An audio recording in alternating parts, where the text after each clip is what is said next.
Saudara, terima kasih Anda masih bersama kami dalam Berita Banten. Bagi Anda yang baru saja bergabung, kami hadirkan kembali 3 berita utama hari ini.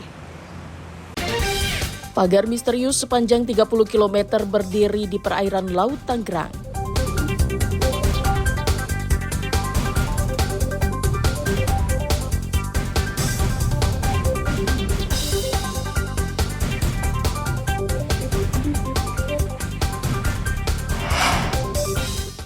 Sempat seret polisi 100 meter, komplotan pencuri tiang PJU di kota Cilegon ditangkap.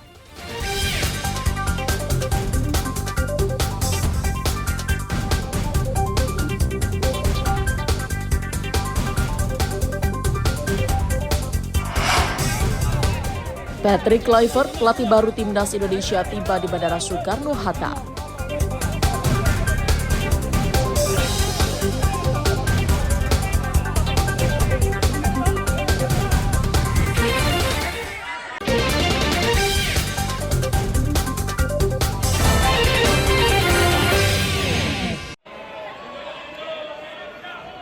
Di tengah harapan besar bangsa Indonesia untuk bisa berlaga di Piala Dunia 2026, Persatuan Sepak Bola Seluruh Indonesia mengganti pelatih timnas Indonesia.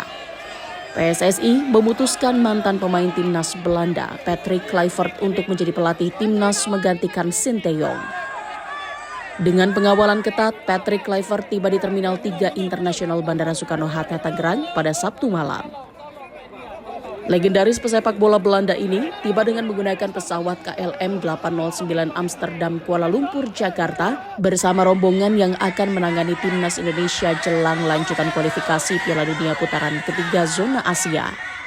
Mantan pemain Barcelona sekaligus timnas Belanda ini dikontrak menjadi pelatih timnas Indonesia selama 2 tahun. Ujian pertama Patrick Kluivert akan menghadapi Australia pada Maret mendatang. Selain itu, pertandingan selanjutnya yakni melawan Bahrain, Cina, dan Jepang. Sejumlah supporter Indonesia berharap Patrick Kluivert membawa perubahan bagi timnas sepak bola Indonesia dan bisa berlaga di Piala Dunia 2026. Dari latar belakang ya cukup bagus ya menurut saya pribadi ya. Dan harapannya juga pastikan kita juga sama ya untuk timnas lebih baik lagi seperti itu. Saudara Mas sendiri optimis gak Patrick bisa membawa Indonesia ke Piala Dunia? Bismillah, insya Allah optimis sih Mas untuk Indonesia yang lebih baik lagi. Setibanya, rombongan pelatih akan menuju salah satu hotel di Jakarta. Ariel Maranus dan Taufik Saleh melaporkan dari kota Tangerang. Diduga menghindari lubang jalan, seorang warga ditemukan tewas di sungai Jumat lalu. Diduga pengendara motor tidak mengetahui medan jalan. Saat melintasi lokasi kejadian, korban warga perumahan Taman Ciruas Permai terpental ke sungai karena motor yang dikendarai melintasi jalan rusak dan berlubang hingga tercebur ke sungai di Desa Singamerta, Kecamatan Ciruas, Kabupaten Tangerang.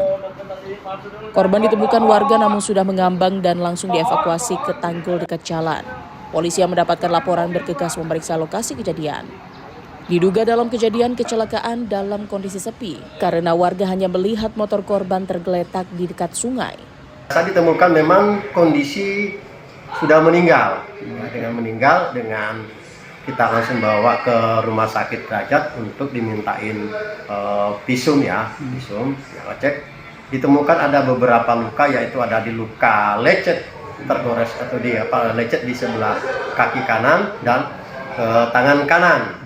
Ya, dan pada saat itu juga korban dia ada keluar darah dari hidung karena mungkin ya benturan sesuatu benda sehingga dia masuk ke air ya.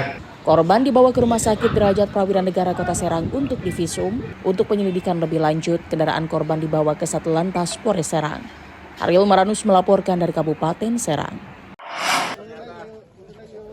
Menteri Koordinator Bidang Infrastruktur Agus Harimurti Yudhoyono didampingi Wakil Menteri Pekerjaan Umum dan Penataan Ruang atau PUPR Diana Kusumastuti serta Wakil Menteri Agraria dan Tata Ruang, Kepala Badan Pertahanan Nasional atau ATR BPN Osi Dermawan meninjau langsung bendungan multifungsi Karian yang berada di Desa Pasir Tanjung, Kecamatan Ranggas Bitung, Kabupaten Lebak. Kunjungan ketiga Menteri Kabinet Koalisi Indonesia Maju ke bendungan multifungsi Karian ini merupakan bentuk dalam mendukung program swasembada pangan yang menjadi bagian dari Asta Cita Presiden Prabowo Subianto dan Wakil Presiden Gibran Rakabuming Raka. Dalam kunjungan tersebut, AHY juga berkesempatan menyerahkan 20 surat sertifikat tanah wakaf dan rumah ibadah kepada sejumlah warga masyarakat. Dilanjutkan meninjau lokasi bendungan terbesar di Provinsi Banten. Kunjungan ke Kabupaten Lebak ini merupakan salah satu bagian program pendaftaran tanah sistematis lengkap atau PTSL. AHY menambahkan saat ini 127 juta bidang tanah sudah terregistrasi di seluruh Indonesia. Program ATR BPN untuk mendistribusikan atau menyerahkan sertifikat hak milik kepada masyarakat sebagai bagian dari program PTSL, pendaftaran tanah sistematis lengkap, di mana tahun ini sudah 121 juta bidang tanah yang terregistrasi se-Indonesia dan targetnya menyentaskan hingga 126 juta bidang tanah. AHY juga berharap agar bendungan Karian yang berada di Kabupaten Lebak bisa menjadi salah satu destinasi wisata di Provinsi Banten. Aryo Maranus dan Sajiwa Pratama melaporkan dari Lebak.